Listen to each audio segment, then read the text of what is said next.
Oh, my love, my darling. Hi guys, and welcome to my review of Ghost. This is a movie that I actually didn't watch this year. I have seen it a lot of times anyway.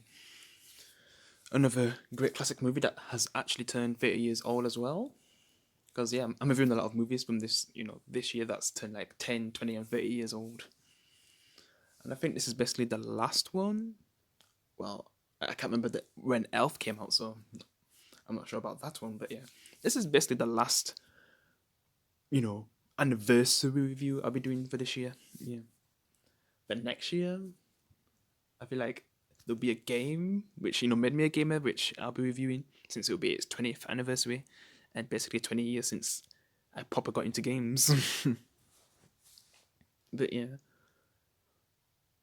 well, I still think it is like, is it basic? Well, I'd say like 19, right?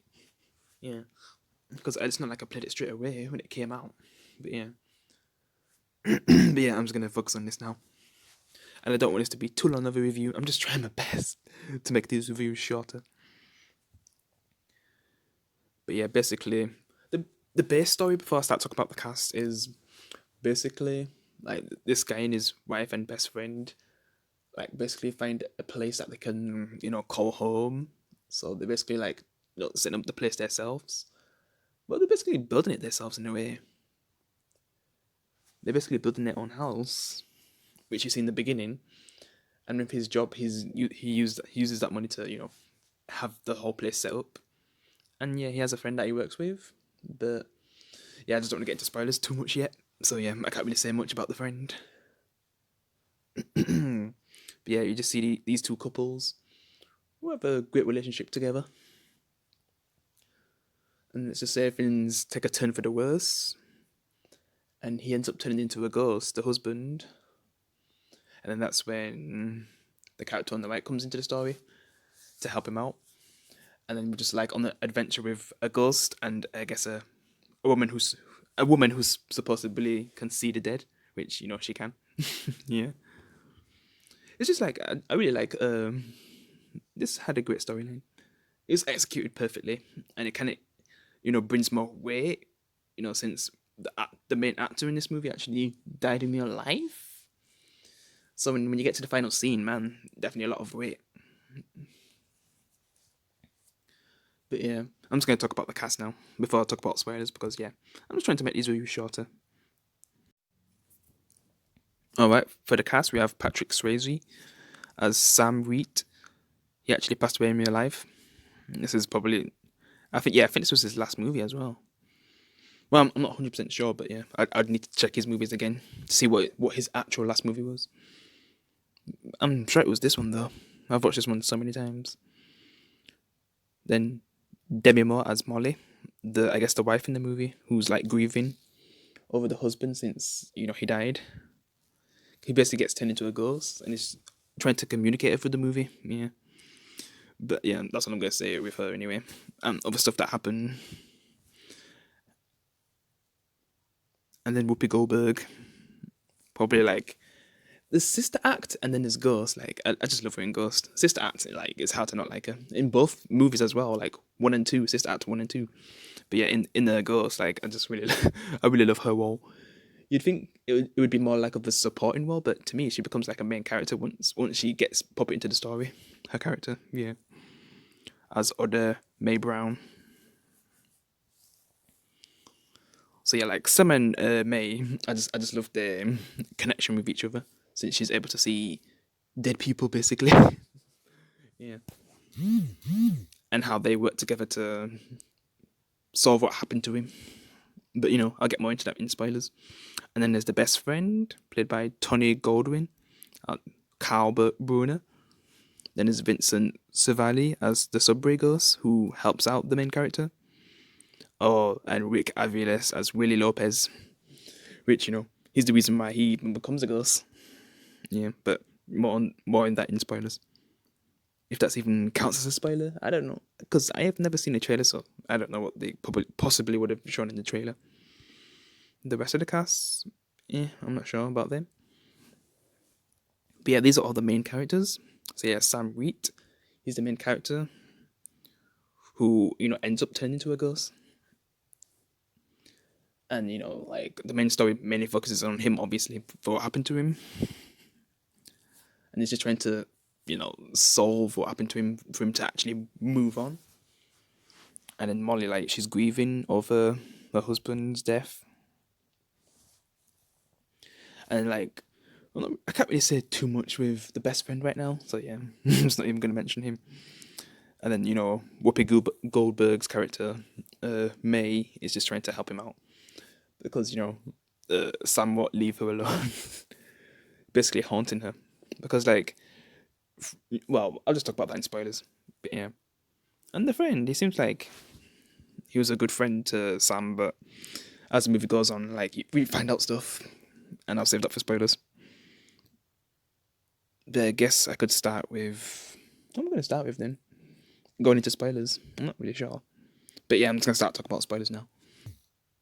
So yeah, Sam's in business with his best friend, and he's actually doing pretty well with his business too, Sam.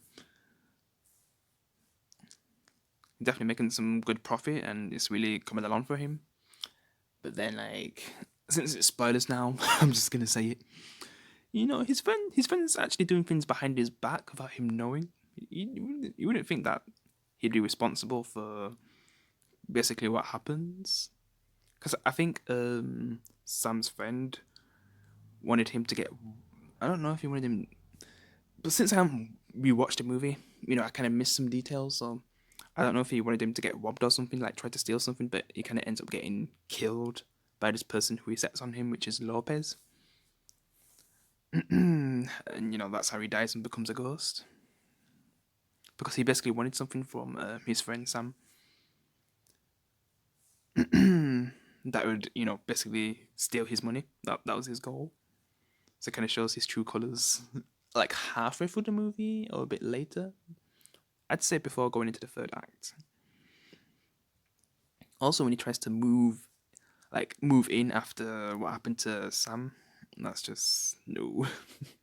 And Sam can see everything that's happening as well, and finding out the truth and stuff. Yeah, it's hard for him to watch since he can't really do anything at the moment. Since that's not until he meets that guy, that subway ghost who teaches him how to touch things. Basically, give like force. But yeah, I guess I'll just talk more about the killer. Yeah, well, I could talk about the killer first, or possibly Sam and Molly's relationship. I'll start with that. All right, so I really like Molly and Sam as a couple. Probably like one of my favorite movie couples, even though it's kind of like similar to Romeo and Juliet, where there isn't really a happy ending for them. Yeah, but it's definitely like I feel like them two makes the movie so memorable with their relationship in the movie. And it's kind of sucked that we only kind of get to see them together for like 10 to 20 minutes of the movie before what happens. But then, well, since I'm talking about spoilers, like the ending, yeah, when they get to see each other for the last time, it's just done so well. Even if the actor didn't die in real life, I feel like there'd still be a lot of weight to that scene. It's just like the movie. Oh, that last scene, man. It brings me so close to crying every time. But yeah, I'll talk more about that at the end. But yeah, I really like them two's relationship. It feels natural, even though it's acting, but just the way how they portrayed their characters just feels very natural, and it kind of makes that's probably why it feels like really emotional near the end and everything that's going on with both of the characters. With one being dead and one grieving, and it just feels like very realistic in the way how to do it, even though Ghost with the husband. But yeah, I'm just gonna talk about the killer now, who starts this whole story. So yeah, Lopez is the one who's responsible for Sam basically dying and becoming a ghost, since he was hired by Sam's best friend, which is just so savage. I just can't remember if he actually wanted him dead or he just wanted something to be stolen. But since this guy's a proper criminal, like he ends up killing him by shooting him while trying to protect his girlfriend, since Molly was basically coming back from somewhere, and then this guy just comes out of nowhere with a gun, and he just tries to defend his wife, and it seems like you can't even tell that he actually got shot until until he actually saw his body on the floor, which I guess we could talk about that next. But yeah, just imagine that. How would you react if, say, you died, but then you don't feel like you're dead, and then you just see your wife on the floor grieving for you, and basically seeing yourself dead on the floor? That's just a crazy experience. Just imagine that. But yeah, this guy, man, he definitely gets his just deserves in the end. Same with the brother. Well, not the brother, sorry, the best friend. And we kind of get to see some kind of what happens to people who are actually bad, what happened to them, the way how they disappear. But yeah, I'm just gonna focus on. Wait, what was I gonna say next? But yeah, I'm just gonna switch now. So yeah, that was a crazy scene. I think, because what makes him a. Because at first I can't remember how he just reacted. He was definitely shocked, but man, I guess he just followed his wife and I guess to the hospital with the body. I just can't remember how much they showed at the beginning with after, and I mean after he died though, yeah, if there was hospital scene and all that. He just watches her grieving all the time. Yeah, that's kind of the hardest part to watch for the movie. I'm gonna talk about all of Mae Brown's parts in the movie. So wait, how does he actually find her again? How does he stumble across her again? I can't even remember. That's why I should have rewatched the movie, because I kind of forgot how he actually even finds her. Does he see something a note or something? Because I think he was he just wandering around or something? Since he has the free will to travel around, not stay in the same place with a lot of stories where someone's dead and a ghost, they can only stay in that specific area. But yeah, he finds Mae Brown pretending to be a reader who can because she's basically well, can you even say con artist? Well, she's basically scamming people for money, saying that she can talk to the dead people. But then she eventually actually sees someone who's actually dead, and it just freaks her out. Oh man. But hey, I think she actually does start seeing dead people, which is weird. So it's all of a sudden she just got those abilities. Yeah, because she was actually talking to someone else other than just him, so she can actually see other dead people. She was probably thinking that she was going crazy as well, and she couldn't really get rid of him until she actually helped him out, which he has a plan to get the money that the best friend's planning to steal. So she's pretending to be someone who can actually take the money from there, and when it gets to a point where she has to get rid of the money, it's just kind of funny, that scene where she's giving it to the nuns, since that's what he wants to do with the money, because it is his money. So yeah, actually she just can't let go. It's kind of funny, that scene. But yeah, I really enjoy her character in this movie a lot. I feel like I'd need to rewatch the Sister Act movies again to say is Ghost better than the Sister Act movies? I just can't definitely say that for sure. But yeah, I've watched this movie a lot of times, more than the Sister Act movies, and I just really enjoy her in this movie compared to all the other movies that I've seen her in. Well, I guess it'd be those three that I've actually enjoyed her role in. Well, in those movies, she's the main character. So yeah, in this, to me, I'd say she's a main character.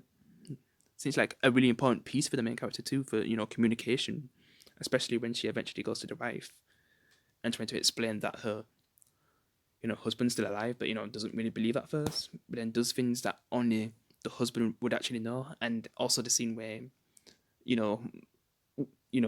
Sam's actually able to go in her body and talk with her.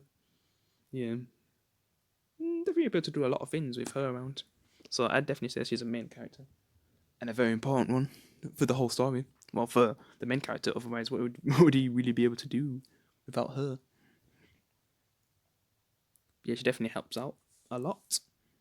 And yeah, the scene where he's trying to learn how to move things, Like he basically finds Subway Ghost who's like perfect at doing those spins, so he kind of chases him around. But man, he's a bit creepy when I first seen him for the first time. But then he actually tries to actually teach him because he keeps getting like the first time he couldn't really follow him, like he was just much faster. Then like he eventually catches up with him and makes him get trained by the Subway Ghost.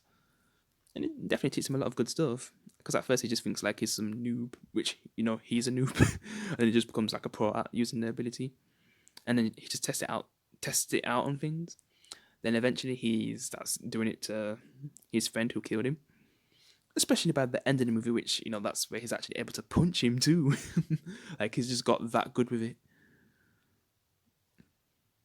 And I kind of forgot like what he needs to do to actually... Does he have to have good control of his mind or something? Because I don't know if you can do it with just like anger and stuff. So yeah, I'd just say like perfect control in his mind to actually be able to touch things. Yeah, because that's what he uses at the end to fight his best friend who betrayed him. So yeah, at the end he basically kills both of them. Well, I don't know if I should say like he actually kills both of them. Like he kind of gets them in a situation where basically, one falls down and dies, and then the other one, I'm not even sure how the best friend died. Yeah, I can't really remember properly. But yeah, he basically gets them killed, and then we see our version of what happens to people who are bad. Like you basically see these things coming from the ground, and then you just see these hands grabbing you. Then you just get pulled away. Like, man, that used to scare me as a kid. that was crazy. Like the way how they did it for the killer, like, was definitely the most scariest compared to, I guess, the friend. Like he should have had it worse. It's kind of the same experience, but I don't know, just the way how the killer did it though. I mean, the way how things went for the killer. It was just a lot more creepy. Man, just seeing that as a kid. Damn. But yeah, I guess I'll talk about the ending now. So yeah, when he eventually has to move on and sees the light, he gets to say, does he even really use words? I know he gets to say, final words to his wife, and he used to say something like "ditto," right? So yeah, I think he says that to her in the end as well, since that was something that they used to say like in the beginning. But yeah, it's a really sad scene. It's like probably one of my top 10 saddest movie scenes ever. Yeah. And it's definitely a great way to end the movie. And yeah, like this movie, I'd probably give like a 10 out of 10. It's a perfect movie. If you've never seen it before, I recommend it. But yeah, I just basically spoiled it for you if you've seen this review without when you went past the spoilers and stuff. No, but yeah, I did warn you, so yeah. But yeah, it sucks I didn't really watch this movie because I probably would have been. I feel like if I did, I would have been talking about it even longer. So yeah, I'll see how long this review actually is. Definitely not 10 minutes. So yeah. But yeah, I really enjoyed reviewing this. I probably would have enjoyed it more if I actually watched the movie, but I probably might still watch it anyway sometime next week. It's about to be, in 40 minutes. It's going to be Monday, so that'll be next week. So I'll probably watch it sometime then. But yeah, I guess I'm going to go make the shout-out videos now. Well, by the time I uploaded this, like the shout-out videos will be uploaded first, so yeah. Yeah, guys, I'll see you in the next one. I guess I'll be reviewing Elf next, and then Tenet, and then that's it for my movie reviews for, I guess, a while. But yeah, guys, I'll see you in the next one. Peace. With